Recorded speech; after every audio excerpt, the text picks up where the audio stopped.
Hello everyone. तो आज का हमारा जो टॉपिक है वो है difference between direct and indirect inguinal hernia.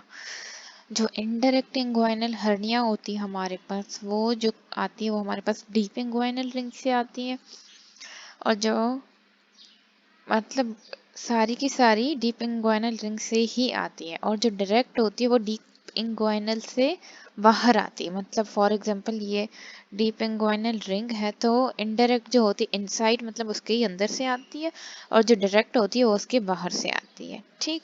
उसके बाद जो इनडायरेक्ट है वो हेजलबैक जो ट्राइंगल होता है हमारे पास उसके बाहर से आती है। ठीक।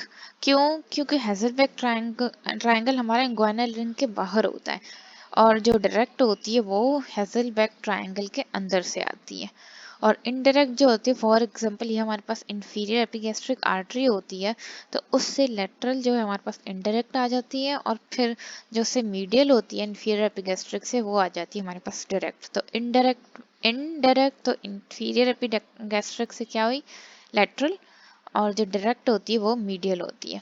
उसके बाद जैसे कि हमें पता है जो डीप इंग्वाइनल रिंग है उसका जो पाथ है वो ओब्लीक है, तो इनडायरेक्ट इंग्वाइनल रिंग का भी जो कोर्स होता है वो ओब्लीक होता है, और डायरेक्ट के जैसे कि वो साइड में आ रही डीप इंग्वाइनल के, तो उसका होगा स्ट्रेट कोर्स।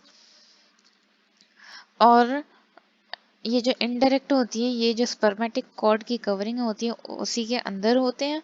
ठीक। क्यों? क्योंकि वो स्पर्मेटिक कॉर्ड भी किसमें, हमारे जो डीप इंग्वाइनल रिंग है उसी में आता है, और जो डायरेक्ट है वो हमारे जो स्पर्मेटिक कॉर्ड की कवरिंग्स होती हैं उससे बाहर आ जाता है।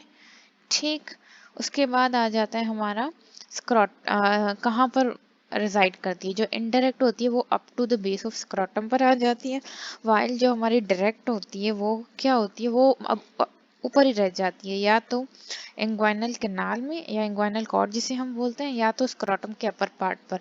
मतलब स्क्रॉटम के बेस पर कभी भी डायरेक्ट हमारी नहीं आती, और ये जो इनडायरेक्ट होती है ये चलती है हमारे वो कैनाल के साथ है, तो स्क्रॉटम के बेस तक आती है। उसके बाद जो इनडायरेक्ट होती है उसमें जो है उसको पेशेंट को रिड्यूस करना पड़ता है, मतलब रिडक्शन की नीड होती है। और जो डायरेक्ट होती है उसमें वो खुद ही, जैसे ही वो पेशेंट लाइंग पोजीशन में आ जाएगा, सुपाइन पोजीशन में, तो वो उसकी खुद ही क्या होगी, रिड्यूस हो जाएगी। उसके बाद हमारे पास आ जाती है जो इनडायरेक्ट होती है, वो मोस्ट ऑफ द टाइम हमारे पास यूनिलेटरल होती है एक साइड, और जो डायरेक्ट होती है वो हमारे पास बाइलेटरल होती है। बी डी याद कर लो, बाइलेटरल और डायरेक्ट।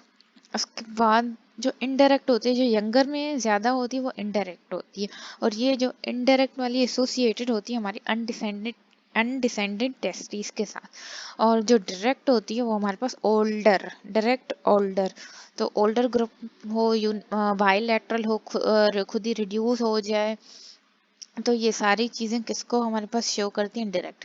और इनडायरेक्ट हमारे पास क्या आ जाता है कि यंगर हो, अनडिसेंडेड टेस्टिस के साथ उसका एसोसिएशन हो, उसके बाद यूनिलैटरल हो, रिडक्शन की नीड हो, खुद ही रिड्यूस ना हो मतलब, और स्क्रॉटम के बेस तक आए, ये बहुत इंपॉर्टेंट पॉइंट है।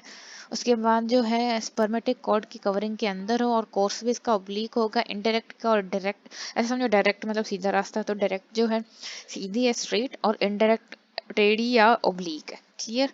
यहाँ पर हमारा डायरेक्ट और इनडायरेक्ट का डिफरेंस खत्म होता है। Thank you.